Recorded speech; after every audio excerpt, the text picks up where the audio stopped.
Estamos de volta com a mesa de debates pela TVE Juiz de Fora. Nos dois primeiros blocos aqui do programa, discutimos a atuação do Brasil junto aos BRICS, o bloco dos países emergentes, que para o embaixador Camilo Cotes não é um bloco, é meramente uma sigla. Agora vamos falar sobre a atuação da assistência médica às empresas, a AME, que completa 40 anos, fundada em abril de 71. Doutora Luiz Felé, qual é a sensação de atingir essa marca aqui em Juiz de Fora? É a mesma que o embaixador Camilo Cotes falou, que ele já tem quase meio século de 3/4 de vida e tem meio século quase de exercendo a sua área da diplomacia. E nós estamos, quer dizer, com 40 anos na AME, e podemos falar aqui também com relação ao Dia do Médico, que nós já temos meio século para poder falar sobre o Dia do Médico, sobre a nossa experiência nessa área importante que é a medicina. E por que o dia 18 foi escolhido para ser o Dia do Médico? Essa é uma história que já vem do ano de 1400 e tantos, quase, na época de Cristo, depois de Cristo, justamente, 1400 e tantos, que São Lucas, o Dia do Médico, hoje é de São Lucas, o Lucas era médico, pintor, escritor e um dos evangelistas do Novo Testamento. Era o terceiro na lista, Mateus, Marcos e Lucas. E o dia 18 foi consagrado pelo Dia do Médico justamente porque era o dia de São Lucas. E esse Dia do Médico é comemorado não só no Brasil, como é comemorado na Argentina, nos Estados Unidos, na Inglaterra, na Espanha, na França, em vários países, dia 18 é o Dia do Médico.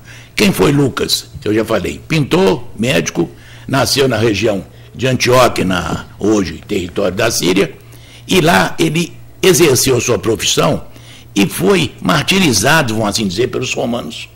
E daí essa estigma que deu a Lucas pelo seu grande atendimento àquela população pobre daquela época, sem nenhuma... Porque a medicina daquela época era uma medicina totalmente empírica. Então fazia isso que era possível. E Lucas se sobressaiu entre todos para que ele pudesse atender aquela população. E existem dois livros importantes sobre a vida de Lucas, de São Lucas, que é o Médico de Homens e de Almas, da escritora Taylor Caldwell, e um brasileiro, que é o Eurico Bento Ribeiro, que foi professor de cirurgia e é o diretor do Hospital São Lucas em São Paulo. Então, esses dois livros contam muito bem a vida de São Lucas e por que ele realmente foi incluído como o padroeiro dos médicos. E no Brasil, hoje é o dia de São Lucas e nós comemoramos hoje o nosso dia. Doutor Felé, essa sua referência a São Lucas me faz usar uma expressão aqui, para me referir aos médicos, como o sacerdócio da medicina, porque eu considero uma das profissões que necessita de uma vocação, assim como os religiosos, assim como os professores, os militares, talvez os diplomatas, não sei. Certamente. Mas eu gostaria de perguntar ao senhor mais especificamente sobre a profissão de médico, como ela é exercida no mundo atual em Juiz de Fora. E levantando dois aspectos que me preocupam. Um é a questão da invasão e da influência da tecnologia e o outro da influência do mercado. Em que sentido? O médico antigo, a moda antiga, era um médico indiciário. Ele se baseava pelos sintomas, pelos indícios. A medicina é essencialmente uma ciência indiciária. Ela vai atrás de sintomas. O médico olha a sua cor da pele e já tem elementos para concluir certas coisas. Hoje em dia o que nós vemos, e eu tenho experiência pessoal, fui fazer um exame simples, a médica pediu raio-x, aí não ficou contente. Som aquele... ressonância, ultrassom. Chegou em ressonância magnética. Aí o plano de saúde não pagou, porque... Que isso? Ressonância magnética? Realmente. Quer dizer, então, o problema da tecnologia. É preciso tecnologia, eu não sou contra a tecnologia. Certo. Outra coisa, o mercado. Lógico, toda empresa precisa sobreviver. Mas essas duas coisas não estão, se me permitir a palavra, adulterando um pouquinho o sacerdócio da medicina? A medicina não mudou de 50 anos para cá, o médico não mudou. Na verdade, o que mudou foi justamente isso que você acabou de dizer. A tecnologia avançou de tal ponto que o médico acha, alguns evidentemente, que não precisa daquele exame minucioso que se fazia antigamente. A ausculta, a palpação, a inspecção do paciente. Ele acha que, como você disse, um simples pedido de exame vai dar ele o diagnóstico. Agora, aquele médico zeloso que cumpre o seu juramento de Hipócrates, ele vai exercer a sua profissão na sua plenitude, atendendo muito bem, examinando o paciente, apalpando o paciente, ouvindo que o paciente, olhando nos olhos do paciente, porque muitas vezes o médico nem olha no olho do paciente e já vai fazendo a receita. Esse médico, na verdade, ele não serve para exercer a medicina, porque a medicina, como você falou, é um sacerdócio, como é o diplomata, como é o engenheiro, quer dizer, cada um na sua área tem que ter aquela habilidade para exercer a sua profissão. E a medicina não é diferente de nenhuma outra, nem melhor nem pior. Ela é uma especialidade, que trabalha com o ser humano, com a vida e com a morte. E ele tem que saber lidar com vida e com morte do paciente. Então, se ele não for um indivíduo de bom senso, criterioso, honesto, correto, que procura no seu paciente minorar aquela situação que ele às vezes apresenta, ele não vai exercer medicina. Por isso que grande parte hoje se dedica a outras áreas que não a medicina, aquele que não se adaptou. O diplomata, que não dá para ser diplomata, vai ser comerciante, vai ser empresário, vai ser isso. A mesma coisa na medicina. Mas, felizmente, eu tenho muito que elogiar os nossos médicos, que realmente é uma classe que tem tido seus problemas em vários sentidos, não só na parte dos organismos públicos, que hoje tratam a medicina com muito descaso, mas ainda nós temos muita coisa hoje a comemorar no nosso meio médico, que felizmente eu estou nele, trabalhando normalmente, diariamente, e sei perfeitamente quais são esses males.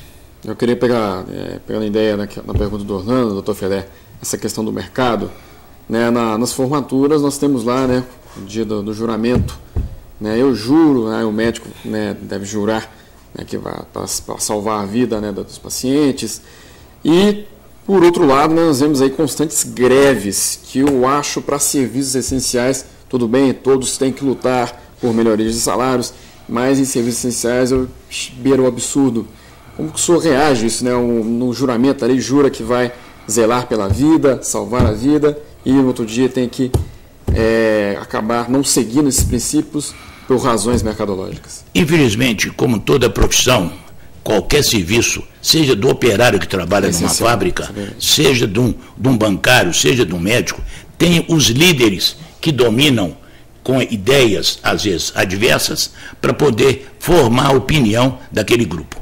Às vezes não é o médico em si, é o grupo que domina aquela área médica para poder forçar uma greve, que realmente, eu acho que na área médica, a greve é uma coisa absurda, nós deixarmos de atender um paciente, deixar de atender um plano de assistência médica, deixar de atender um pronto-socorro municipal, ou um outro serviço qualquer, um INSS, um SUS, fazer uma greve. Reivindicação, os médicos devem reivindicar, mas a greve eu acho totalmente uma coisa absurda na nossa classe. Doutor Felé, eu gostaria que o senhor nos falasse da formação. O curso de medicina em Juiz de Fora, ele é satisfatório? Ele tem um bom conceito? Vamos dizer o seguinte, hoje o que está acontecendo na medicina é que o Ministério da Educação, o Ministério da Saúde, o Ministério da Educação, tem autorizado, do seu ponto de vista político, um número enorme de faculdades de medicina. As faculdades eram até então, há 10, 15 anos atrás, 80 faculdades. Hoje nós temos 200 e tantas faculdades de medicina no Brasil. Qualquer canto tem uma faculdade de medicina. Juiz de Fora, felizmente, uma cidade que ainda tem condição médica, populacional, cultural, para que nós tenhamos as 3 faculdades de medicina. O nível de medicina em Juiz de Fora é bom, é um nível que, começando pela Faculdade Federal, aonde eu estudei, aonde eu participei da fundação, que eu fui da primeira turma da história da Faculdade de Medicina de Juiz de Fora, é uma faculdade que cresceu muito em nível nacional. Temos outras 2 de nível particular, que é a Unipac e a Suprema, que também têm os seus 10, 15 anos de existência, e estão procurando modernizar seus ensinamentos, atualizando. Então, são 3 faculdades de bom nível intelectual, cultural e científico. Mas nós temos várias cidades no Brasil que não têm condição nenhuma de ter faculdade de medicina, que não tem aonde exercer a prática, não existe possibilidade alguma. Então, politicamente, o governo está errado em autorizar a quantidade de faculdade de medicina. São autorizações puramente políticas regionais. Até mesmo para atender, por exemplo, abre-se um hospital universitário, até mesmo para baratear esses custos, doutor Felé.